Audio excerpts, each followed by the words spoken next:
This is Ride News Now. I'm Alison Haislip. Here's the latest in all things mobility. Audi recently rolled out its first all-electric offering. It's called the E-Tron, and it's a nice crossover EV. The second electric vehicle, though, is the one you'll want. It's called the E-Tron GT, and it's a stunning four-door with a sleek sportback shape. The E-Tron GT will be produced at Audi's Bollinger-Hoffa plant in Germany.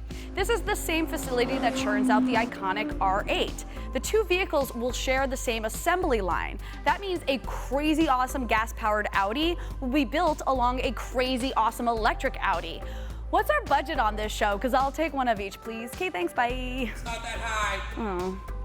The feds go lax on environmental protection, and California comes a-knockin'. The Golden State just signed a deal with 4 major automakers, BMW, Ford, Honda, and VW, who are now pledging to make their cars more energy efficient than the federal government requires.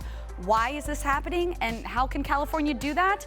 Well, first, an overwhelming majority of climate scientists agree that climate change is happening.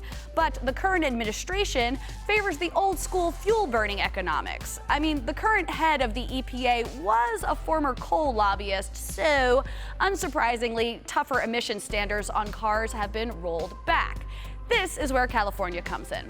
The state happens to be the biggest car market in the nation, but even that wouldn't necessarily empower California to force automakers' hands. Consequently, it's reasonable to assume the 4 companies see clean energy as the future and are making this commitment to California as a sign of good faith. Still, it's pretty gutsy for one state to challenge the Fed so openly. You gotta watch out for those Californians, man. They loco. Oh wait, I am one. The citizens of New York City love pizza, or za as we call it around here. They love their iconic yellow taxi cabs. They also, annoyingly, love boasting that they can eat dinner at midnight if they want. What they don't love, however, are e-scooters and bikes. That's all about to change.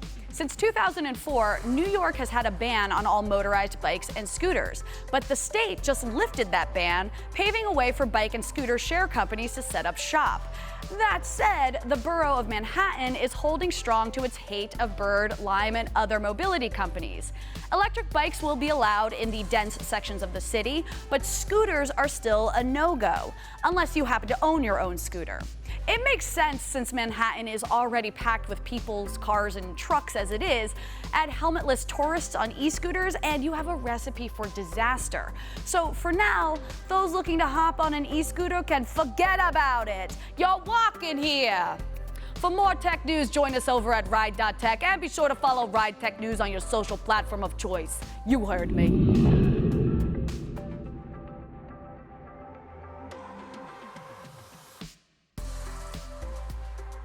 What? We getting all fancy up in here? Audi recently rode. There we go. Josh is so disappointed in me right now. Why is this happening and how can California do that? Well, that was a little weird. I'm eating my hair. Improv. There's a little improv there. Jack Fu is on the Nintendo Switch. Shafu? Shaq Fu. Jack Fu for the movie. I do remember that. Do you remember Shazam? Do you mean Kazam? Oh. I mean, the current